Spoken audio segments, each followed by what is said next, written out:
దావీదు ఎవరిని చంపాడు అంతకుముందు అధ్యాయాల్లో? గొలియాతుని చంపాడు. ఇంతకుముందే వచనంలో ఏం చేశాడు? గొప్ప వధ చేశాడు, శత్రువులను చంపొచ్చాడు, ఫిలిష్తీన్లను చంపాడు. అలాంటి దావీదు ఏం చేస్తా ఉన్నాడు? సౌలు దగ్గర నుంచి పారిపోతా ఉన్నాడు. ఒక్కోసారి కొన్ని సమస్యలు వస్తాయి.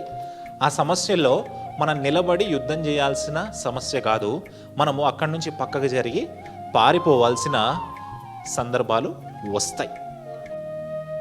దావీదు యుద్ధవీరుడు కదా, దావీదు గొలియాతుని చంపాడు కదా, దావీదు గొప్ప వధ చేశాడు కదా, అంతకుముందే నేను సౌలుని కూడా చంపేస్తాను కదా అనుకోలేదు దావీదు. ఆ పరీక్షా కాలం వచ్చినప్పుడు దావీదు అక్కడి నుండి పారిపోయెను.